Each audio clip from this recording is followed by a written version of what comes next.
Morning. We got a little snow last night. Not terrible.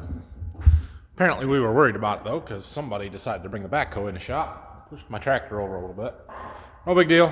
I think we still got enough room to do what we need to do. So first thing this morning I'm going to do is get that buffer out and polish up our fenders up there.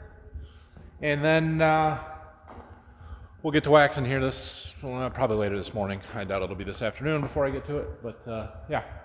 So let's get started on working on that. You guys, so I'm climbing up here on this tractor, getting ready to get my polisher out, right? And my phone rings.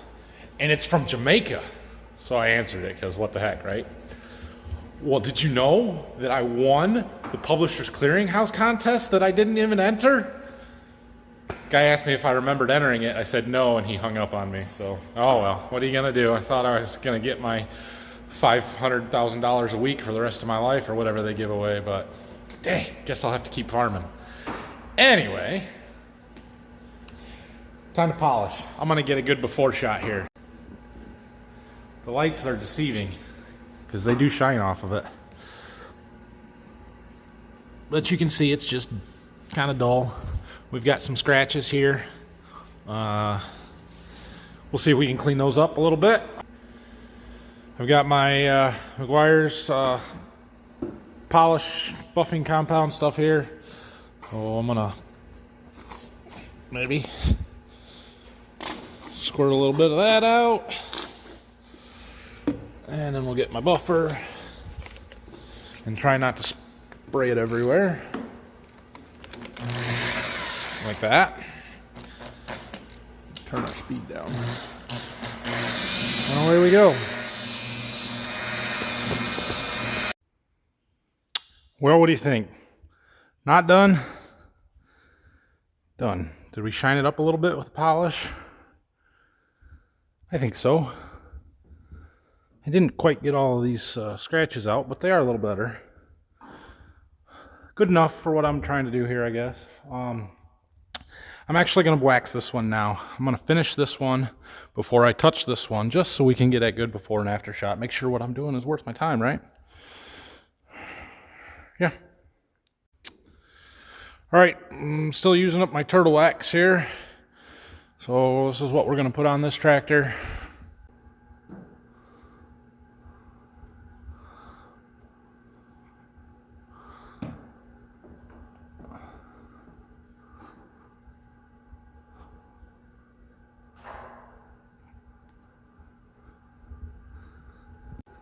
All right, I'm not sure you can see it real well, but the wax is on. We'll give it a few minutes to dry. We'll come back and buff it off. So in my little break times that I get waiting for that wax to dry, or like when I got here in the morning, I have been working on my prescription maps a little bit more. I'm going to walk you through stuff again here just real quick again, because I know some of you did like it and wanted to know my process a little bit more. So I'll kind of give you snippets here and there, but I'm not going to make a whole video with it again. So here's what I'm doing. I got my computer set up with my spreadsheet that tells me varieties and all that information over here. And then I'm running Apex over here, which is our, it's the old version of my John Deere's operations center, which is what I went to the training for yesterday. But anyway, this is what I use to make my prescription maps. So the first thing that I need is a composite map with all of the years of corn data that we have. And if you look at this field over here, you'll notice my composite maps, all I have is 2007 to 18 soybeans. So I don't have one made up. So what I need to do is open up every year here and see what crop it was. And if it was corn, hit this dry yield layer to bring up the yield map. So 2007, 2009 is this one. 10 was soybeans, 11 was corn.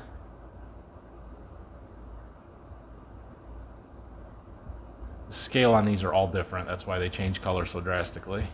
13 was corn.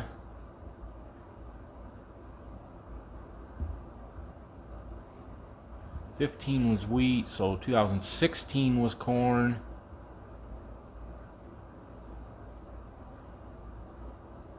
17 was soybeans, 18 was corn, and then 2019, this past year, was soybeans. So there I have all of my maps. They're all layered, listed down here in the bottom corner.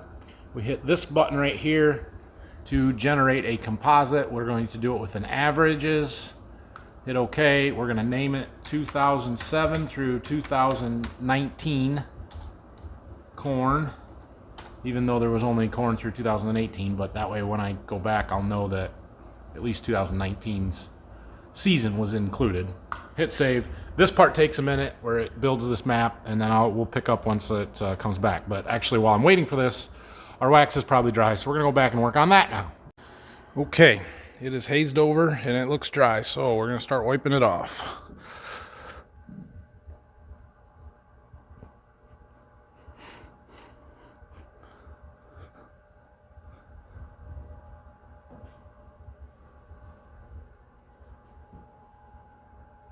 This is the part that is much more difficult with the wax than that ceramic coating.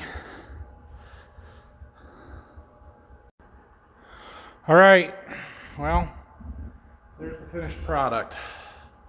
It's not perfect, but it's better than that. All right, fender is buffed out. It looks better. I washed it off to get all the compound off and stuff, so I'm waiting for that to dry off. Go back to our yield map, see if that composite's generated yet.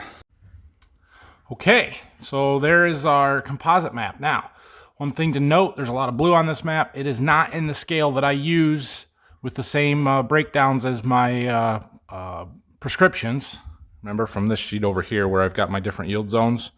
I need these numbers here, yield zones, to match the colors on my scale, and they don't. So I have a template here that I can click and hit composite yield, and there it changes the colors.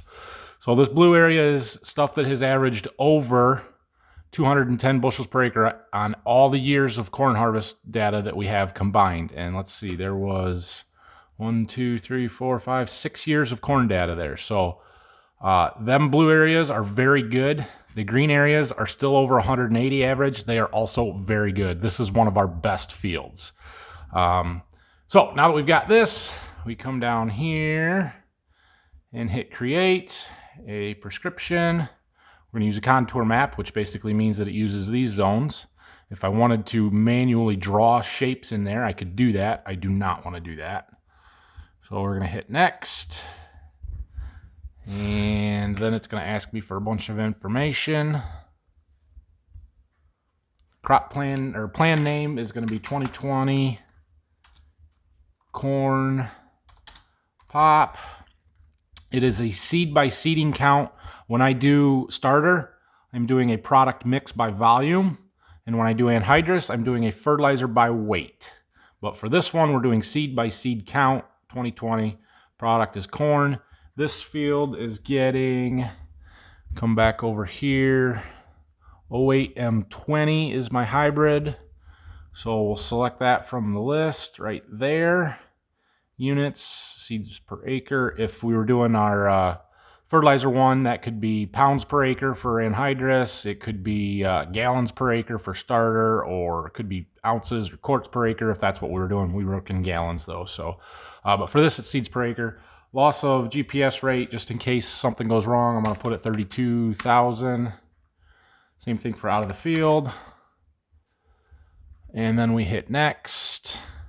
So now we assign our colors a number.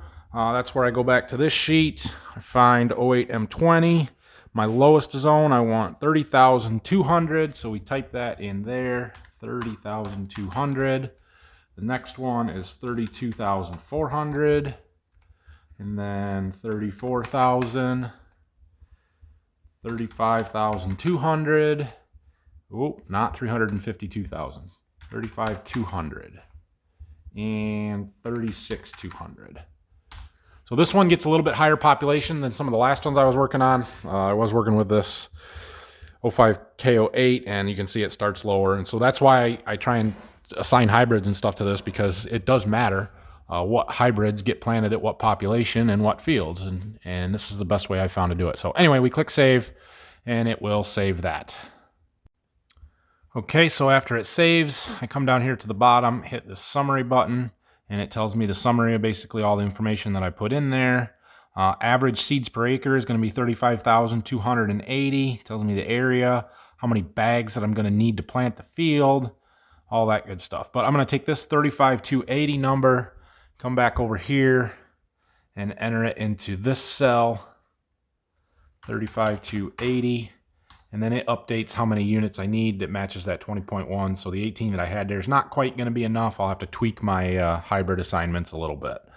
I'll go back and do this again in the same field for starter and for nitrogen, anhydrous.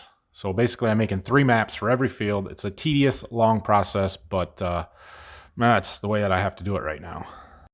If John Deere would get their act together with their operations center, which is this website, believe it or not, this is the exact same map as that.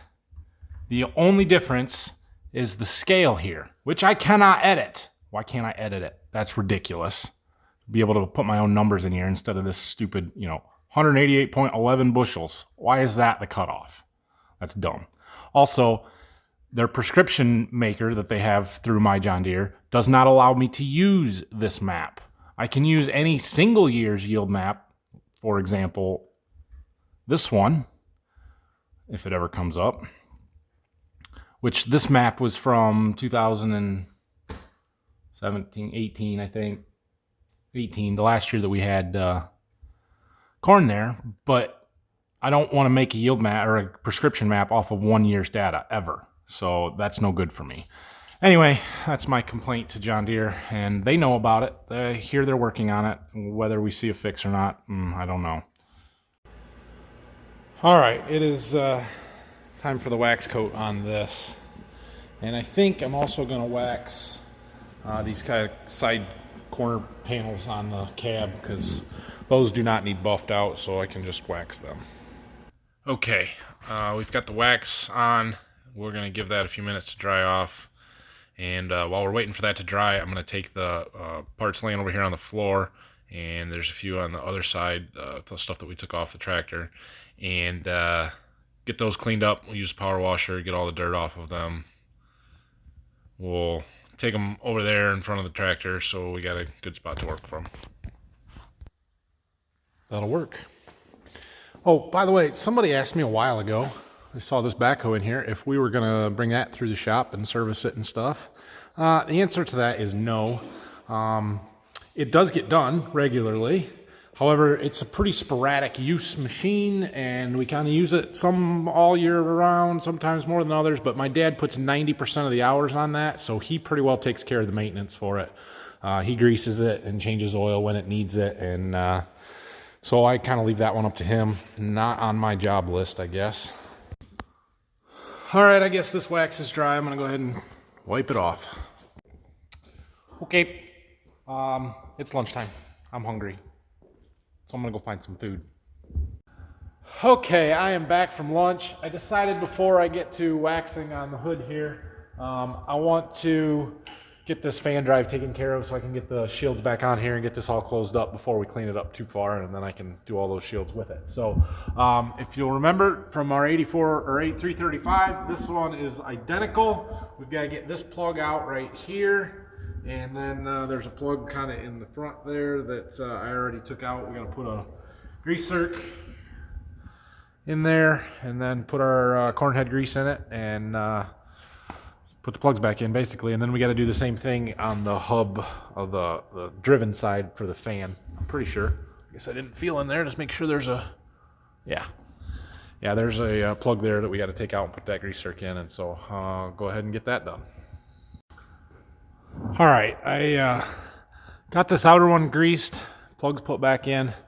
It took almost 100 shots of grease in that one. That was quite a bit. So, and then I got the center one. I just got it done greased. I'm working on getting the plugs put back in right now. It is a pain to get to. It didn't take as much, but still a lot. I think about 60 pumps of grease in that one. So that's, I guess, a good thing that we do it every year if it's going to take that much grease. So, yeah, I'm gonna put this plug back in, and then we'll get back to, well, we'll put those pieces back on, and then we'll get back to waxing. Let's start with this one, I guess. I'm pretty sure it goes here.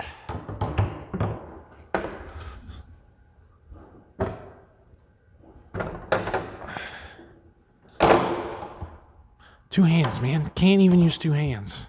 You guys make this very difficult. Okay, that one's in. This other one that looks just like it with a holes in it, or the screen, goes on the other side over here. Same thing. Still need two hands. Okay. That one's on too. It needs a wipe down with a rag. Toolbox is easy. Oh, this black one here goes underneath the front of the tractor, so we'll put that one in. Okay, now the last one is that back panel, and I'm actually going to wax that one before I put it back on because it's easier on the ground than it is on the back of the tractor. So we're going to do that now. All right, I am ready to start prepping this hood for wax and waxing it. Is that a good before shot? See what it looks like? Hopefully. Anyway, I'm not going to show you this step by step because I'd already done it on the back. You don't need to see it again, and I feel like this video is getting long. So here is hopefully a short time lapse of the whole process.